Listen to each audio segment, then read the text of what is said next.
Yu is a talentless nobody who lost his mother before he ever got the chance to fix their broken relationship. Now, forced to live under the same roof with three of the school's most popular girls, Yu clings to his late mother's final wish, to someday create a warm, happy family.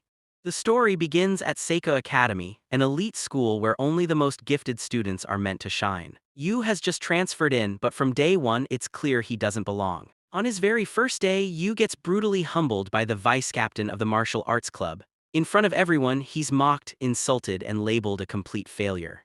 They compare him to his legendary mother, Subaru, a world-famous actress known as the definition of excellence.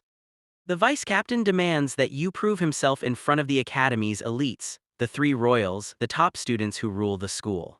But Yu snaps. He tells them to stop comparing him to his mother and charges forward in pure frustration. Unfortunately, courage alone isn't enough. His punches are weak, his form is terrible, and he's slammed to the ground in seconds.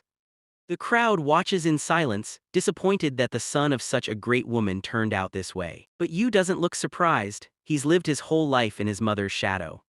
As he gets back up, Yu speaks out, saying that obsessing over talent is exactly what makes this place rotten. For a brief moment, his words hit. Even the vice captain hesitates, sensing that Yu carries something inherited from his mother, not skill but presence. Yu turns away, accepting defeat. The vice captain grabs him, deciding that breaking Yu completely is the only way to fix him. But before he can strike, a powerful kick sends him flying. Standing there is Miko, the president of the martial arts club and one of the three royals. Moments later, the other two royals arrive. Miwa, the academy's top academic prodigy. Kazuki, the brightest star of the arts department and a rising theater icon.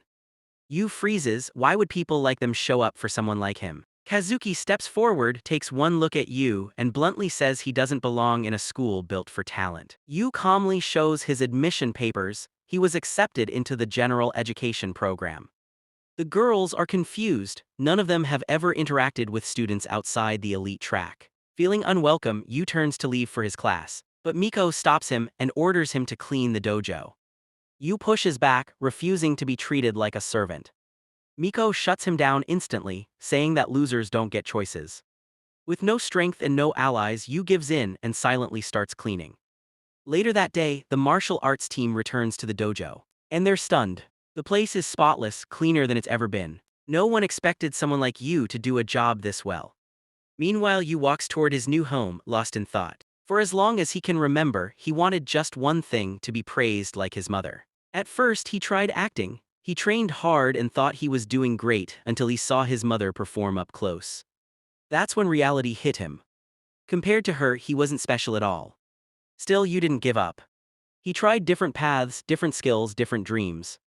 But every failure pushed him further away from the one person who mattered most: his mother. Then everything changed. Subaru fell seriously ill. Only then did Yu realize how distant he had become from the only family he had left. In the hospital, she spent her days rewatching an old film series, one where she played a mother in a warm, happy family. Yu told her he liked that series too. She asked him why. He said his favorite scenes were the family dinners, when everyone sat together and laughed. To his surprise, Subaru smiled and said those scenes were her favorite as well. In that moment, Yu finally understood. Despite all her fame and talent, what his mother truly wanted was a simple, happy family, just like the one on screen. But before Yu could ever give her that, she passed away. She left him a note with a single wish: for Yu to one day build a happy family of his own. Even now, Yu doesn't know how he'll do it. But he's determined to try, and to make up for everything they never had. Lost in thought, Yu finally arrives at his new place. And when he looks up, he freezes. Standing before him is a massive, beautiful mansion. Suddenly, Nico jumps out at him, still wrapped in a towel, accusing Yu of being a creep and a burglar. Yu panics and immediately explains that he's not breaking in, but Nico demands to know exactly why he's there. In the middle of her shouting, she slips and falls hard to the floor. Instead of rushing to help her up, Yu calmly looks down at her and makes a dry comment that only fuels her anger. When she tries to hit him, he quickly tosses a towel over her head and starts drying her hair to calm her down. At that moment, the other two girls return home after a long day. Seeing the scene, they surround Yu and demand an explanation. Yu is just as confused. Why are all three of the academy's top students living in the same house? Before he can say anything, his phone rings. It's the owner of the house. The man explains that Yu will be living there from now on, as a favor to his late mother. He also reveals that the three girls are his daughters and hopes Yu can get along with them and grow his potential, so his mother's legacy won't fade away. Yu freezes. This was supposed to be his chance to build a happy family. But judging by the girls' cold stares, that dream already feels impossible. The sisters immediately reject him. They can't believe their father brought a complete stranger, someone they see as a failure, into their home.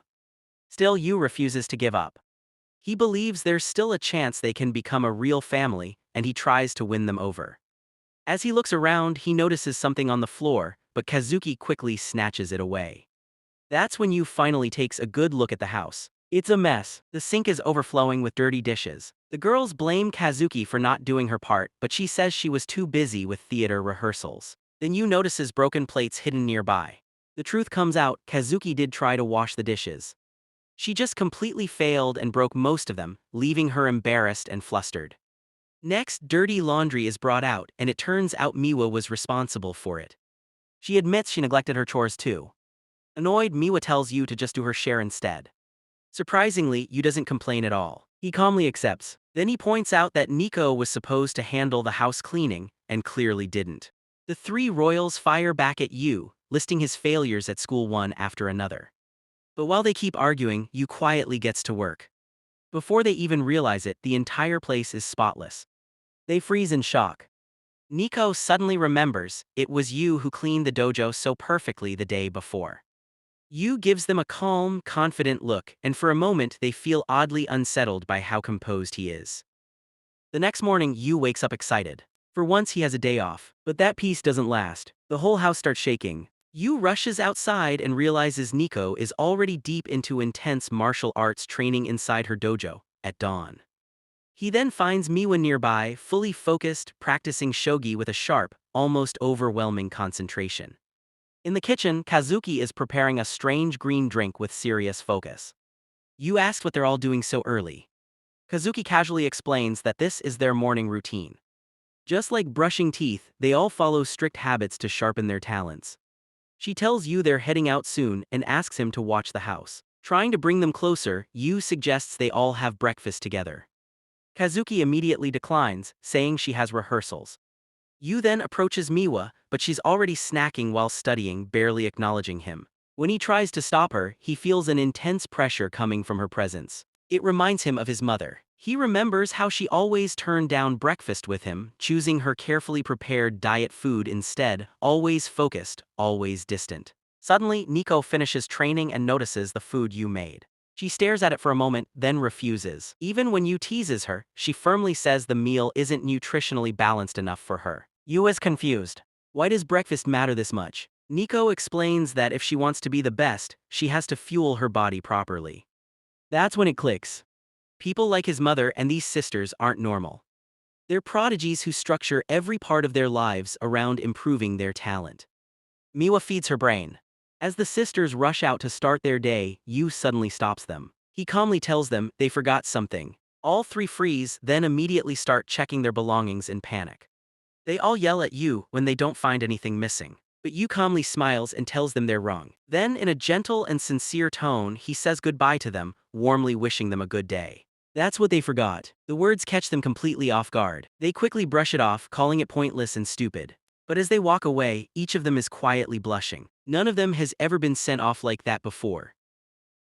If you loved this anime story and want to know what happens next, drop a comment below and I'll make part 2 just for you. Don't forget to like the video and subscribe to the channel.